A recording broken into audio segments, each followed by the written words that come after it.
మళ్ళీ ఇతను వచ్చి కాళ్ళ వేళ్ళ పడి బతిమాలి నన్ను స్వీకరించు అనేటటువంటి మాట అన్నా కూడా దయచేసి కరిగిపోవద్దు.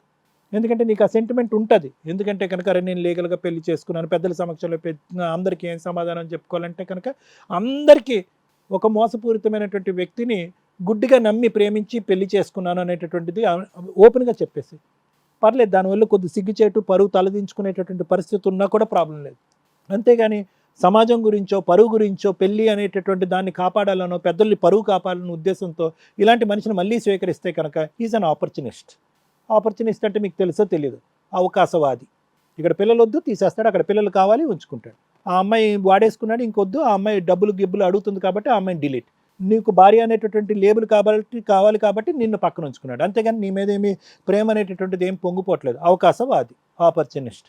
ఇప్పుడు మీరిద్దరు ఇప్పుడు గుడ్ బై చెప్తారా, హ్యాపీగా వెళ్ళిపోతాడు. నిజంగా ఇందాక మేడం అన్నట్టుగా హ్యాపీగా వెళ్ళిపోతాడు. కానీ అంత హ్యాపీగా వెళ్ళేటటువంటి దారిలో అయితే మాత్రం మనం లాయర్ మేడం అయితే ఓపెన్ చేయరు. ఎక్కడైతే ముట్టుకెళ్ళి పెట్టాలో అక్కడ ముట్టుకెళ్ళి పెట్టిస్తారు. సార్ దయచేసి ఇంకోసారి అలా చేయను సార్. నేను నా భార్య నాకు కలపండి. ఏంట్రా భయ్యా రెండోసారి మూడోసారి ఇవి ఏమనుకుంటున్నావు, లైఫ్ అనుకుంటున్నావా లేకపోతే ఏమన్నా? నీ భార్య నీకు కావాల్సినటువంటి విధంగా చేస్తాం, ఆ భార్యని ఏం చేస్తావు, ఆ పిల్లల్ని ఏం చేస్తావు? ఇప్పటికైనా పిల్లల గురించి మాట్లాడా స్వామి? పిల్లల్ని అన్నావు కదా, సార్ పిల్లల గురించి అడిగితే 5-5 లక్షలు డిపాజిట్ పెట్టమంటే ఎక్కడి నుంచి పెడతాను? మరి కన్నప్పుడు తెలీదా నీకు పిల్లల్ని ఏం చెయ్యాలని? నా పిల్లల ప్రాణాలు సార్, నా పంచ ప్రాణాలు సార్, ఆ పిల్లల్ని చూడకపోతే నేను ఉండలేను సార్, నా పిల్లల్ని నన్ను దక్కించండి సార్ అని ఒక్కసారి మాట వరుసకన్నా అడగయా, పుణ్యం ఉంటుంది అనడు. ఎందుకంటే అసలు వదిలిచ్చేసుకోవాలనుకుంటున్నాడు వాళ్ళ ముగ్గురిని. Thank you sir. మేడం చాలా అసహ్యంగా ఉందండి. యాక్చువల్గా ల్యాండ్ ఆర్డర్లో లేడీస్కి ఫేవర్గా చాలా చట్టాలు ఉంటాయి అంటాం. అవి మిస్యూజ్ అవుతున్నాయని మేము రోజు గుండెలు బాదుకొని ఎప్పుడైనా జెంట్స్ ఎక్కువ పర్సంటేజ్ జెంట్స్ వస్తూ ఉంటారు. అలా వస్తున్నారు కదా అని చెప్పి చేంజెస్ వస్తే బాగుండు అని ఎక్కడో ఈ మధ్య ఇగో ఇట్లాంటి వాళ్ళు ఉంటున్నారు. ఇంకా అప్పుడు ఒక సెకండ్ అనిపిస్తుంది, అరే ఆ చట్టాలు లేకపోతే ఇలాంటి వాళ్ళు ఇట్లా విజృంభిస్తూనే ఉంటారు కదా, మోసాలు చేసుకుంటే ఎంతమంది అమ్మాయిలు అలా అని. అంత దారుణమైన పరిస్థితిలో మీ ఆయన ఉన్నాడు తల్లి. ఇతను మగజాతికే ఒక కళంకం. లేడీస్ని అంటాం కదా, ఈయన ఆ కళంకాలకే లీడర్ అనమాట. ఎవరన్నా మిస్టేక్ ఒకసారి చేసుకుంటూ వెళ్తాడు.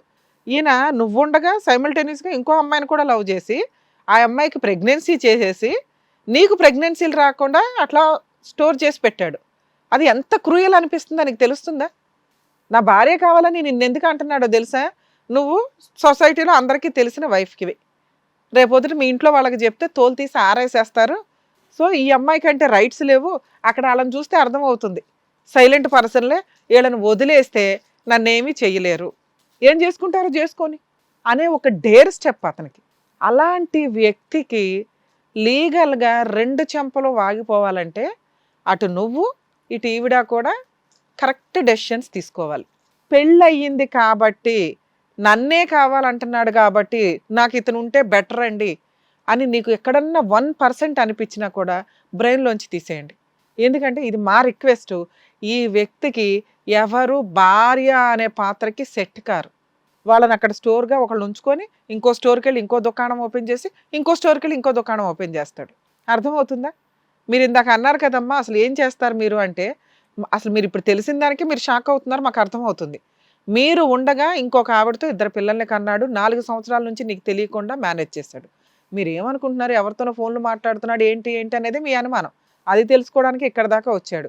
ఆ అనుమానంకి క్లారిటీయే ఇక్కడ ఒక సెకండ్ వైఫ్ ఉంది, 2 పిల్లలు ఉన్నారు. లీగల్గా ఫస్ట్ వైఫ్ కింద మీకు ఎన్ని రైట్స్ ఉన్నాయో సెకండ్ వైఫ్గా పిల్లలతో ఉంది కాబట్టి ఈవిడికి అన్ని రైట్స్ ఉన్నాయి. ఆవిడకి భార్య అనే పాత్ర ఉండకపోవచ్చు, కానీ మీరు ఏ కేసులు అయితే వేయగలరో అంతకంటే ఎక్కువ కేసులు ఈవిడ వేయగలదు. అర్థమవుతుందా? మీకున్న రైట్స్, మీరు ఉండగా సెకండ్ మ్యారేజ్ చేసుకున్నాడు, ఎవిడెన్స్లు లేవు అంటున్నాడు. ఇప్పుడు మాట్లాడిందే ఎవిడెన్స్, ఓకేనా? నువ్వు ఉండగా సెకండ్ మ్యారేజ్ చేసుకున్నాడు కాబట్టి మీ పెద్ద మనుషుల దగ్గర పంచాయతీ పెట్టండి, 2 పెద్దవాళ్ళని పిలిపించండి, పోలీస్ స్టేషన్లో కంప్లైంట్ ఇవ్వండి అమ్మా. చాలా పెద్ద కేసు అది, బైగమీ కేసు అంటారు. అలా తీసుకెళ్ళి లోపలేస్తారు. మిగతా అవి మీరు డౌరీ ఇచ్చినవి ఇవి అవి ఏవో ఉంటాయి కదా, గట్టిగా అన్ని కేసులు ఫైల్ చేసి ఏదో ప్రాపర్టీలు ఉన్నాయట మీరు వసూలు చేసుకోగలిగింది వసూలు చేయండి. మీ విషయానికి వస్తే ఆడపిల్లల్ని జాబులు చేయండి, కెరియర్లో సెటిల్ అవ్వండి, ఫైనాన్షియల్ ఫ్రీడమ్ ఉండండి అని ఎందుకు అంటామంటే బాబ్బా అని అడుక్కు తినకుండా ఉండడానికి. ఎవడో ఇస్తే మెయింటెనెన్స్లు బతకాలి, ఎవరో ఇస్తేనే బతకాలనే హీనమైన స్టేజ్లో ఉండకుండా ఎడ్యుకేషన్ అనేది ఒక రెవల్యూటివ్గా ఎంతోమంది సామాజికవేత్తలు పోరాడి మహిళలకి ఎడ్యుకేషన్ సిస్టమ్ తీసుకొని వచ్చారు. వచ్చిన తర్వాత చేస్తున్న పని ఏంటి? క్యారెక్టర్ నిలుపుకోకపోతే ఎట్లాగా? ఎవరు కాపాడాలి ప్రతిసారి మిమ్మల్ని? అతను పెళ్లి చేసుకున్నాడు కాబట్టి ఒక స్టేజ్, కొంతమంది న్యూడ్ ఫోటోలు తీసి బ్లాక్మెయిల్ చేస్తూ ఫ్రెండ్స్ దగ్గర వాడిస్తున్న సందర్భాల్లో ఎంతమంది సూసైడ్లు చేసుకుంటున్నారో తెలుసా?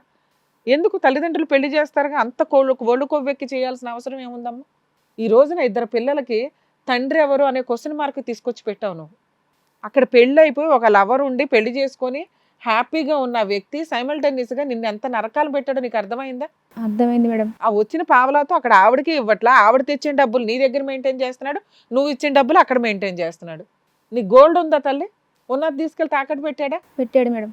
మరి ఇవన్నీ నీకు అర్థమవుతున్నాయి. ఇందాక మేము అడగగానే మిమ్మల్ని ఎక్కడ వదిలేస్తాడో అని చెప్పి మీరేం చెప్తున్నారు?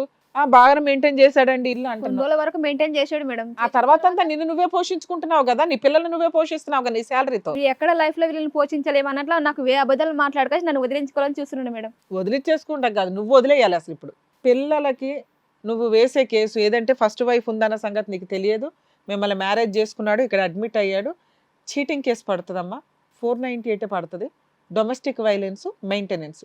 ఒకవేళ మీకు అడ్వకేట్స్ లేకపోతే ఫ్రీ సర్వీస్ చేయడానికి మేము రెడీగా ఉన్నాం. అర్థమవుతుందా? మీరు అమ్మ మిమ్మల్ని రిక్వెస్ట్ చేస్తున్నాం తల్లి, పిల్లలు ఏం చేస్తున్నారో కనుక్కోండి అమ్మా. ఆడపిల్లలైనా మగపిల్లలైనా బయట ఎలా బతుకుతున్నారు ఏంటి, ఏమైనా తప్పులు పనులు అయితే జీవితాలు పోతున్నాయి తెలుసా? ఇక్కడ ఇద్దరు పిల్లలు డెలివరీలు అవుతున్నాయి, నువ్వు కనీసం అతను ఏంటి వాళ్ళ కుటుంబం ఏంటని వాళ్ళ నాన్న బాగాలేదు మేడం, వాళ్ళ నాన్న చూసుకొని సరిపోతుంది మేడం. మీ కష్టాలు మీకున్నాయి, ఈ పిల్ల కష్టాలు ఈ పిల్లకున్నాయి. సరే ఇప్పుడైతే నాన్న అబ్బాయి వద్దంటున్నాడు, మీరు లీగల్గా ప్రొసీడ్ అవ్వండి, అన్ని రకాల హక్కులు మీకుంటాయి, మేము లీగల్ సపోర్ట్ చేస్తాం. అర్థమవుతుందా? మెయింటెనెన్స్ కానీ మిగతా కేసెస్ అన్ని ఇప్పుడు నీకు ఏవైతే ఎక్స్ప్లెయిన్ చేశానో కొంచెం ధైర్యంగా పోరాడండి, మేము 100% మీకు అందుబాటులో ఉంటాం. మేడం బెటర్ అండి, ఎందుకంటే ఇట్లాంటి వ్యక్తి నాకు నా భార్య కావాలండి ఇలా ముగ్గురిని వదిలించుకోవడానికి వచ్చేసాడు ఇక్కడ. అది చాలా దారుణమైన క్రూయల్ పర్సన్ లాగా నాకు అనిపిస్తుంది. ఇలాంటి వ్యక్తిని లీగల్గా లాక్ చేయడం తప్ప ఇక్కడ ఆవిడకో ఈవిడకో కౌన్సిలింగ్ ఇచ్చి కలిపి పంపించడం అనేది డేంజర్. వీళ్ళిద్దరూ వద్దు, ఇద్దరు లీగల్గా దిగండి, మీకు కావాలంటే ఫుల్ ఫ్రీ లీగల్ సపోర్ట్ మేము ఇస్తాం. అర్థమవుతుందా మేడం? ఇంతే మేడం. నేను అదే అనుకుంటున్నాను, వాళ్ళొద్దు అంటే ఇతను హ్యాపీగా వెళ్ళి అవును. ఇంకొక పెళ్లి చేసుకుని ఇలా ఫ్రీగా ఉంటాడేమో అనుకున్నాను. కానీ ఏం లేదు, అసలు వీళ్ళిద్దరూ వేసే లీగల్ కేసులకి అసలు బయట రావడానికి 7 ఏళ్ళు పడుతుంది, అంత టెన్షన్ ఉంటుంది మేడం. ఏమ్మా చెప్పినట్టుగా డాక్టర్ గారు మేడం చెప్పినట్టుగా కరెక్ట్గా మీరు అదే చేయండి, ఇలాంటి వాడిని మాత్రం వదలొద్దు మీరు. జాగ్రత్త, వెళ్ళండి. ఇట్లాంటి విధవకి ఏం చేయాలో అది చేస్తాను. ఛీ! గోపాల్ గారు న్యాయం కోసం ఇక్కడి వరకు వచ్చారు కదండి. అవును మేడం. అవును, ఎక్కడ ఏ న్యాయం చేయాలో కరెక్ట్గా న్యాయం చేశారు మా వాళ్ళు. వెళ్ళండి. ఇక్కడికి వచ్చారు కదా అని మీకు ఫేవర్గా చెప్పడం ఉండదు. తప్పు చేసిన వాళ్ళు ఎవరికన్నా ఇక్కడ పనిష్మెంట్ పడుతుంది, ఇది గుర్తు పెట్టుకోండి. వచ్చేవాళ్ళు మేము కంప్లైంట్ ఇచ్చాం కాబట్టి మా ఫేవర్గా చెప్తారని మీరు అస్సలు డౌట్ పడకండి. మీరు తప్పు చేస్తే మీ తోలు తీసేస్తాం ఇక్కడ, దానికి ప్రిపేర్ అయ్యారండి దయచేసి.